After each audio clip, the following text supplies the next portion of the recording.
Y vamos a meternos en algo que al santafesino y a las santafesinas también les importa mucho desde el punto de vista de que tiene que ver con la vida básicamente diaria y que tiene que ver con el río, el santafesino. El pueblo santafesino está rodeado de agua y en este caso cuando hay una bajante tan pronunciada como la de los últimos tiempos, suscita muchísima atención. Recuerdo que el año pasado, por ejemplo, Aguas Santafesinas comunicó en algún momento que la bajante del río hizo que el bombeo de agua fuese dificultoso en algunos días y obviamente también se modificaron algunas cuestiones más. Vimos, como lo decía Juani al principio, algunas postales que nos dio la laguna Setúbal con un nivel de bajante histórico. Y también de alguna forma, lamentablemente, también despertó algún tipo de inconsciencia por quien, por ejemplo, intentó cruzar caminando. Hubo alguna tragedia que comentar en ese sentido. Pero bueno, lo cierto es que a esta altura del año ya hay proyecciones que puede haber una bajante a niveles históricos en este sentido. Vamos a hablar con el ingeniero Carlos Paoli, quien se jubiló como director del Instituto Nacional del Agua aquí en Santa Fe y colabora como investigador asociado y también es profesor honorario de la Universidad Nacional del Litoral. Ingeniero, ¿cómo le va? Sergio Ferreira es mi nombre. Buenas tardes, Sergio. ¿Cómo están ustedes? Muy bien, muy bien. Bueno, estamos tratando de profundizar algunos datos en este sentido. ¿Qué es lo que va a pasar con la bajante del río Paraná, uno de los ríos más importantes, no solo de Santa Fe, no solo del país, sino también de Latinoamérica? Bueno, lo que va a pasar con el río es que va a continuar la situación de bajante, como vos mismo lo estabas expresando. Pero es interesante, yo creo, tener en cuenta la información que proporciona el Instituto Nacional del Agua a través de su servicio de alerta hidrológico de Cuenca del Plata, y emite fundamentalmente dos tipos de partes que nos interesan sobremanera. Uno son los pronósticos a corto plazo, o sea, los pronósticos para la próxima semana, para los próximos 15 días, y otros son los escenarios que se esperan, que generalmente son de características trimestrales, o sea, tenemos un pronóstico en estos momentos emitido por el instituto que para Santa Fe se esperan niveles los tengo anotado acá para no cometer errores, pero se esperan valores de 74 centímetros para el 15 de junio y de 70 centímetros para el 22 de junio. Menos Es de un decir, metro, menos de un metro. exactamente, estaríamos unos 30 centímetros por debajo de los valores que tenemos hoy. Pero recordemos que el año pasado tuvimos valores que estuvieron en el orden de los 50 centímetros, digamos, ¿no? O sea, todavía estamos por arriba de esos mínimos del año pasado. Y la otra cuestión que es preocupante es que para el trimestre junio, julio, agosto, no se espera una recuperación de esta situación de bajante. O sea, se espera que continúe esta misma situación que se puede agravar en función del monto de lluvias que se produzcan. Como yo siempre he insistido, digamos, lo que sucede en nuestra zona con los niveles del río depende fundamentalmente de los caudales de aporte que provienen de la alta cuenca del río Paraná, que tiene 1.000.000 de kilómetros cuadrados, y de la cuenca del río Paraguay, que es otro 1.000.000 de kilómetros cuadrados. O sea, lo que nos va a suceder a nosotros en función de las lluvias que se producen en esas zonas.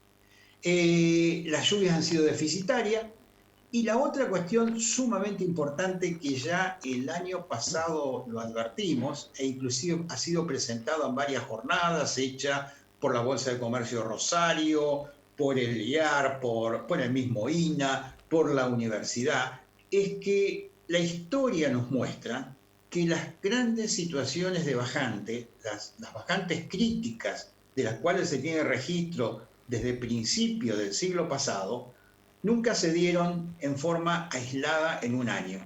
Cuando han sido críticas, se dan en la sucesión de 2 o 3 años consecutivos. Y eso es lo que nos muestra, por ejemplo, solamente para recordar la última situación crítica, los años 68, 69, 70 y 71, tuvimos 4 años continuados de bajantes pronunciadas en nuestra zona, donde en el año 69 el río estuvo 14 centímetros por debajo del cero, digamos, ¿no? Eso es para comparar con la situación actual. Bueno, O sea que el no es año nueva pasado esta situación. Tiene antecedentes. ¿Cómo? Esta situación Por tiene supuesto. antecedentes. Sí, sí, tiene antecedentes. Otros antecedentes anteriores se dieron en los años 15, 16, 17, en los años 25, 26, en los años 43, 44, 45. Pero también debemos decir lo siguiente, a partir de los años 70 hay un cambio en las condiciones hidrológicas de la cuenca debido a lo que los hidrólogos llamamos como impacto de los cambios globales. Esos cambios globales significan variaciones climáticas, ya sea variabilidad o cambio climático, variaciones en la cobertura del suelo, en el uso que se le da, en las intervenciones que tiene el hombre, y en general, a partir de los años 70, los mínimos pasaron a ser de mayor valor que los que sucedían hasta esa fecha. O sea, no se espera que puedan volver a presentarse situaciones como las del 44, 45. El nivel del río en Santa Fe en esa fecha estuvo 1 metro por debajo del cero. Pero sí se puede agravar la situación actual, podemos llegar a valores que se acerquen más a los valores del cero, y eso va a depender exclusivamente de las lluvias que se producen en las áreas de aporte. Ingeniero, no sé si está a su alcance brindarme esta respuesta, pero ¿qué implicancia tiene sobre la vida cotidiana que se acentúe esta situación? Bueno, sobre la vida cotidiana las incidencias son de distintas características, de distinta magnitud e impactan sobre distintos sectores, digamos, ¿no? Que ellos sí saben bien, con precisión. Yo puedo dar una visión general nada más. El principal impacto es sobre la navegación, digamos, ¿no? La navegación, y sobre todo lo que es la navegación de ultramar desde la zona de los puertos y aleros de arriba de Rosario hacia aguas abajo, el impacto es muy importante. Por eso la gran preocupación que tiene la Bolsa de Comercio de Rosario, que está permanentemente trabajando sobre estos temas. En tiempos que se debate la función de la hidrovía y la conformación de la hidrovía, me parece que es un tema no menor. Sí, sí, no es un tema menor, e inclusive responsablemente la Secretaría de Transporte de Nación está considerando este tema. Inclusive ha solicitado estudios complementarios tanto al Instituto Nacional del Agua como a la Universidad Nacional del Litoral referente a estos temas, digamos. El otro aspecto en el cual incide es en las tomas de agua. Pero ya con lo sucedido en el año pasado, todas las empresas proveedoras del servicio han tomado sus precauciones para poder sobrellevar una situación de este tipo. Después hay otros impactos, como son, por ejemplo, el hecho de que el río esté tan bajo. Hay un gran desarrollo de vegetación en las zonas emergentes, pero si eso se reúne a su vez con una situación de sequía, de lluvias, que produce una sequía sobre el paisaje y sobre la vegetación, aumentan los riesgos de incendios que se producen luego en la época ya de primavera o ingresando al verano del año que viene, o de finales de este año, mejor dicho, ¿no? Seguro. O sea, son varios los efectos. También hay efectos sobre la biología del río, sobre la fauna hitícola del río. Eso lo conocen muy bien los especialistas. Es interesante consultar con ellos a la gente del INALI, del Instituto Nacional de Limnología, que tiene sede en nuestra ciudad también. Le pregunta a mi compañero Héctor Galeano. Sí, justamente le quería preguntar, ¿cómo le va, Paoli? Justamente mi pregunta apuntaba a esto último que usted respondió. Usted es un ingeniero experto en el recurso hídrico, pero seguramente es más una posibilidad, y estudió el impacto biológico y geológico de la bajante o una creciente extraordinaria del río, sobre todo cuando se tienen datos y se los puede ver con perspectiva pasado cierto tiempo. Usted mencionó, por ejemplo, un antecedente del principio del siglo XX, allá de la década del 10, del 20, también mencionó esa secuencia de 4 años continuados de bajante en la década del 70. Bueno, ¿qué puede decir usted desde su experiencia? ¿Cuál fue el cambio, digamos, del recurso? Si experimentó cambios muy importantes después de un estrés de estas características o de una bajante de estas características. Bien, lo primero que tendríamos que decir es que los procesos de bajantes y de crecidas son parte de los fenómenos naturales del río en sí mismo. Son dos caras de una misma moneda, tanto los extremos mínimos como los extremos máximos. Y el río trata de acomodarse a esos cambios que se producen, tanto en su morfología, en el hecho de que se creen nuevos bancos de arena, que se erosionen otros, en un proceso y en otro. Los impactos existen, pero se recuperan naturalmente.